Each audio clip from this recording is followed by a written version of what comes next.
A lot of parents ask me questions like, my child has a diagnosis of autism, and I've been working on my child's sensory issues, and it's been a few years. Do they ever go away? Do the sensory issues ever go away? And will my child ever be able to become comfortable, and manage and learn better ways of regulation? That's what I wanted to talk about. For those of you who don't know me, I'm Reena Singh. I'm an occupational therapist. You're welcome to my channel. And I wanted to give you an idea that, so what I'm sharing right now is my perspective. Okay. It's been 24 years that I've been working. First, I think around 10 years, 12 years, 10 years, I worked with kids of all diagnosis. And then from the last 12 years, it's only kids diagnosed with autism. And, these parents follow up with me. They, like I've had the privilege to be with one child for 3, 4, 5 years. And then they stay in touch with me after every 5 years, 6 years. They update me with the progress. And with most of my kids that were a part of my case load, I have seen that when parents were consistent, when they started early, between 2 and 3 years of age, when they followed up the home program, they didn't just go to a therapy center, but they followed up the home program. They changed their goals on a weekly or a bi weekly basis. They took their kids to a therapy center, and the diagnosis of autism. So, in the spectrum of autism, they were not so severe, they were like moderate to whatever, mild and borderline. These were the kids who really improved considerably, so much so that a lot of my kids who had a diagnosis of autism did not fit into that criteria, the DSM criteria of having a diagnosis of autism. So yeah, kids do get better, the sensory issues do get settled, but there are a lot of factors that affect the there are a lot of factors that play an important role in it.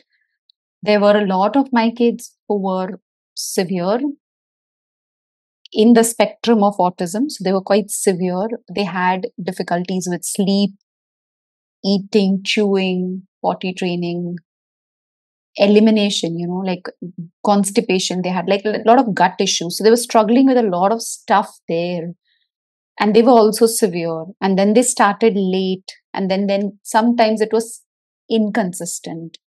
Sometimes parents just followed what they thought was right. They, maybe they picked up from, I don't know where, meaning just picked up from a book or whatever. So when these were the kinds of things that happened, these were the kids. And many kids, in fact, some of them who were very consistent but had severe autism and other issues, yeah, they did not improve as much. They did not improve as much, and but they became independent. The sensory issues did get settled to a great extent. They did not go away, but they got settled. So there was a lot of what I would say, earlier it was a lot of up and down in the improvement, and then a point came when they were stabilized and they were improving at a okay pace. So those kinds of things did come in with the kids. So my point of telling you this is that there are very important things like starting early, doing the right kind of therapy, following it up at home, being consistent, ensuring that it is holistic, which means that you're not just working with your child, but you're working on yourself and taking care of your emotional wellness.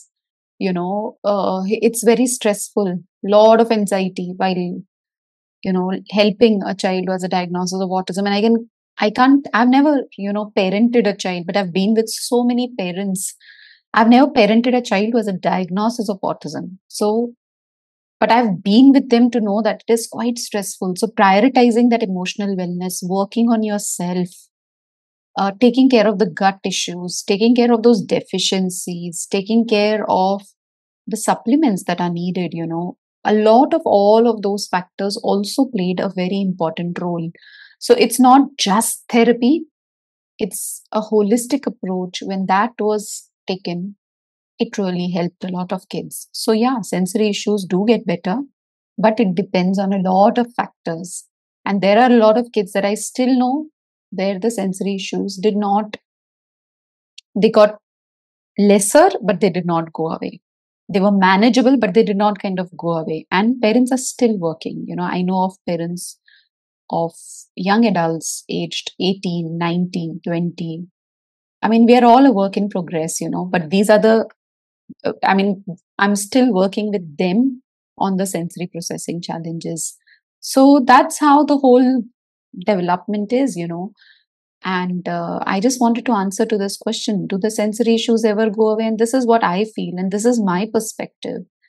Also, when I'm doing, if I'm doing occupational therapy, when I'm working on sensory integration, most parents think it's only sensory diet. You do some deep pressure, you give some swinging, you do some proprioceptive like animal walk, and it's done. No, it's not all, because that is just a, what you call, it's your sensory diet. Your child needs a proper sensory intervention where there is vestibular, there is proprioceptive, there is tactile. So when you provide a vestibular input to your child, which means when your child is swinging, if the child starts flapping, or if the child looks from the corner of the eyes, or if your child is stands and jumps on toes, getting too excited with that information, I know somewhere that the child is not able to process that input. So the first step is that the child is learning, and we are giving opportunities so that the child is comfortable with the vestibular input, proprioceptive input, tactile input. Again, vestibular input is not just, inside this ear we have a vestibular system, but that also has like 5 receptors. So ensuring that the child gets an input like a linear vertical, child gets an input like linear horizontal, angular, orbital, rotatory in both the sides, and the child is able to process them is very important. But along with it, it's also important to strengthen the developmental movement patterns, like prone extension, where a child lies on the tummy on a swing, gets the head up, and that's the first milestone that a baby develops. So, working on developmental, or what you call, the building blocks, which help us to strengthen the postural responses, strengthen and activate the writing and equilibrium reactions. All of this is equally important. While doing this, integrating the primitive reflexes. While doing this, adding up auditory intervention like therapeutic listening or the safe and sound. So, this is what I do. There may be many other approaches, but I feel when I do a combination of all of it, and it's very important, the most important is parent is calm. When I take care of that, during the process, I do it with EFT, that's emotional freedom techniques. I have a lot of scripts which I share with parents. If you're stressed out, do this. If you're depressed, do this. If you're angry, do this. If you're inconsistent, do this. Like they're trying to calm themselves down. So when this whole thing is worked upon, I see gains in kids. And if you want to learn more about how do I do it, there's a program that I do which is called Autism Intervention Program, where I talk in details on how to do these activities. And another one called Primitive Reflex Integration for Emotional Regulation, where I teach you strategies and techniques on what to do. And when you combine them together and you add up the auditory intervention, there are gains in kids. You get empowered. I feel you as a parent needs to partner with the therapist, because you know your child better than anyone else in the world. So if you're partnering with the therapist, to partner, yeah, you have to observe your child, but you have to also understand and see your child the way I would see your child. And for that, learning and empowering yourself with knowledge is very important. I don't know if you're aware of my app, Autism Insights. You can join the basic program. That's the foundation program. Listen to the daily insights, because it's like small daily bits of information that come to you on an everyday basis. And that, it's like repetition of learning and small digestible bites. And you will not even realize that you're getting better and better in your ability to understand your child. And that's what I wanted to share with you. So, do sensory challenging or processing challenges get better? Yes, they do.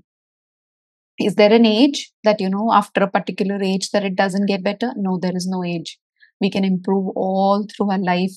I can work on myself. A person at 70 can work on themselves. There's no age. Our brains are having this incredible capacity to change till we are living, until we are alive.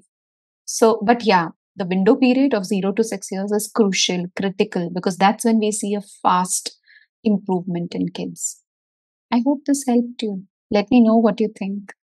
And put in the comments if you have more queries for me. Thank you.